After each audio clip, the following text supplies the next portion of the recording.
नमस्कार मित्रांनो, मी डॉक्टर मंगेश हांगरगे. आजचा हा व्हिडिओ खास करून जे येणारी नीट आणि INSCT एक्झाम घेणार आहेत त्यांच्यासाठी आहे. या पॉइंटला तुमच्यातील बऱ्याच जणांना एक कॉन्फिडन्स नसेल, सेल्फ डाऊट असेल. सुरुवातीला मला पण होता.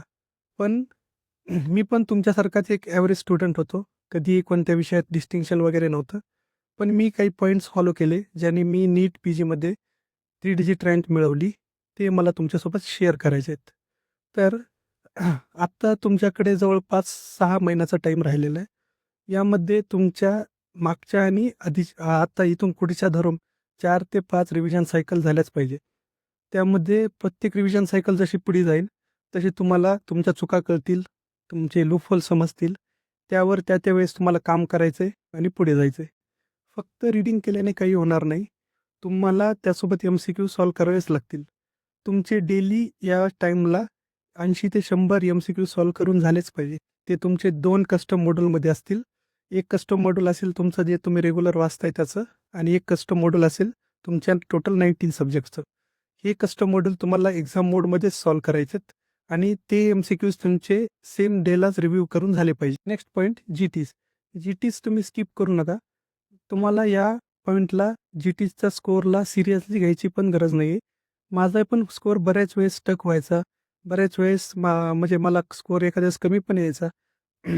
तुमची जर प्रिपरेशन जर चांगली असेल तर तुम्ही वीकली GT देऊ शकता आणि जर तुमची प्रिपरेशन फर्स्ट सेकंड रिडिंगच चालू असेल तर तुम्ही 15 डेजला GT देऊ शकता.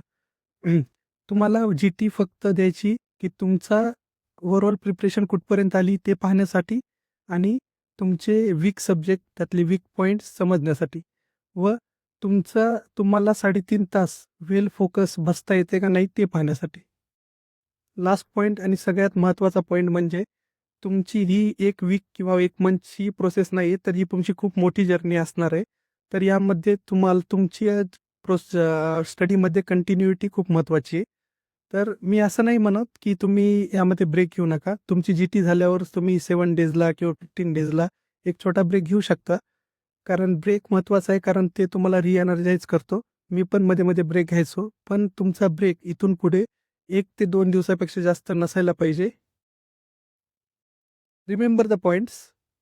For minimum 4 to 5 revision cycles, daily 80 to 100 MCQs, minimum 25 GTs in total with consistency definitely makes your dream comes true.